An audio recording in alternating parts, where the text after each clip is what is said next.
कि हर आंगन में कम से कम 2 सरई का पेड़ लगाना होगा, क्योंकि हमारा सरई का पेड़ से ही तो हम लोग का पुरखा जो है पूजा पाठ करते हुए आगे बढ़ा है।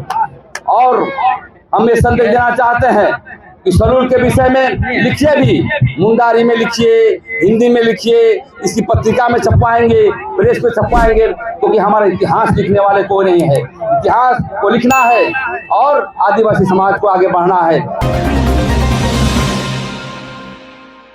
सामाजिक साथी हमारे जमाल मांझी, राम सिंह मुंडा, अनिल सिंह मुंडा और तमाम जिसका हम नाम नहीं ले रहे हैं उनको भी हम व्यवहार करते हैं।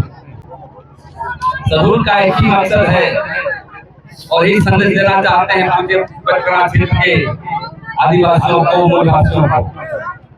सरूल एक नव वर्ष के रूप में मनाया जाता है और एक पर्यावरण महोत्सव भी है।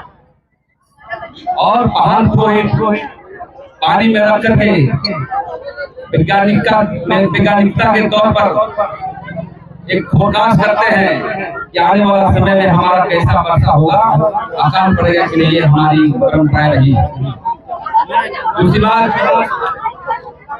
पान पुरोहित के द्वारा केकड़ा पकड़ने का प्रवृत्ति, मछली पकड़ने का प्रवृत्ति यही दर्शाता है कि पूरे दुनिया का जो मनुष्य, दुनिया का जो मानव सभ्यता का जो विकास आदिवासियों ने कहा है, ये सरूल का मकसद है।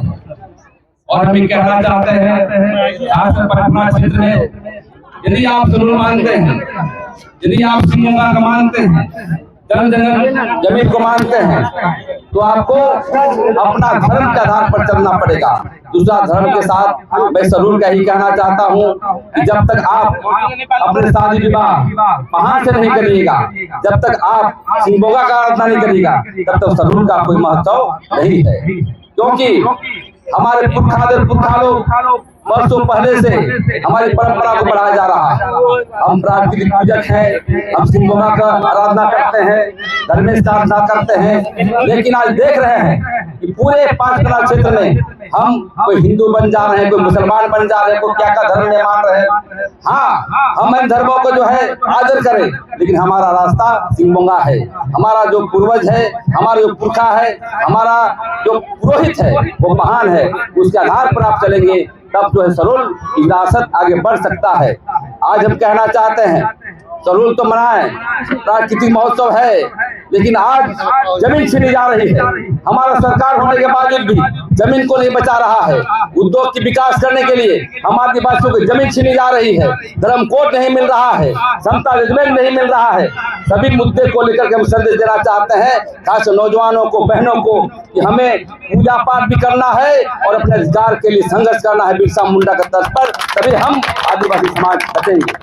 आने वाला समय में जहां आप देख लीजिए दिरी मंदिर हो, चाहे हमारा श्रीराम टोली का रेम का मामला हो, चाहे वो लुगुबुरु का पहाड़ का मामला हो, पारसनाथ का पहाड़ का मामला हो, कोई हमारा सरकार मदद नहीं करता है। इसलिए आपको समाज को आगे आना होगा। और हम कहना चाहते हैं कि लाल पाड़ साड़ी आप पहने हैं, आप धोती पहने हैं, आप कंधे पगड़ी पहने हैं सफेद और लाल का, तो हमारा कहना है सफेद शांति का प्रतीक है और लाल संघर्ष का प्रतीक है। लेकिन आज आदिवासी समाज दलाल तबके की तरफ बढ़ रहा है। आपको संघर्ष के रास्ते चलना पड़ेगा।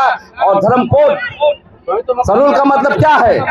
सरूल का ही मतलब है, हम धर्म कोड की जब मांग करते हैं दिल्ली में जाकर के, तो हमें पूछी जाती है कि आप कौन सा पूजा करते हैं, कौन सा देवता की पूजा करते हैं और आपका जो पर्व क्या है। तो सबसे ज्यादा आपको यदि मनाना होगा तो सरूल पर्व को मनाना होगा, क्योंकि प्राकृतिक महोत्सव है। और हम संदेश देना चाहते हैं, आज हम घर बनाते हैं या नहीं बनाते हैं, कोई बात नहीं, कि हर आंगन में कम से कम 2 सरई का पेड़ लगाना होगा, क्योंकि हमारा सरई का पेड़ से ही तो हम लोग का पुरखा जो है पूजा पाठ करते हुए आगे बढ़ा है। और हम ये संदेश देना चाहते हैं कि सरूल के विषय में लिखिए भी, मुंडारी में लिखिए, हिंदी में लिखिए, इसकी पत्रिका में छपवाएंगे, प्रेस में छपवाएंगे, क्योंकि हमारा इतिहास लिखने वाले कोई नहीं है। इतिहास को लिखना है और आदिवासी समाज को आगे बढ़ाना है। इसलिए ज्यादा भाषण देने की बात नहीं है। मैं यही कहना चाहता हूँ कि आज सरूल के संदर्भ में आप संकल्प लीजिए कि गांव-गांव में जो है जब हम शादी विवाह करेंगे तो पाहन पुरोहित से करेंगे और अपनी देवता को पूजा करेंगे, नहीं तो कोई उचित नहीं है हमारा सरना का, सरूल का। इसलिए आप एकता को बढ़ाइए, संगठित होइए और आदिवासी समाज को आगे बढ़ाने का काम करिए। इतना ही कहकर मैं अपनी वाणी को विराम देता हूँ। जय सिंह बोगा, जय मारंग बोगा, जय धर्मेश, आदिवासी एकता जिंदाबाद।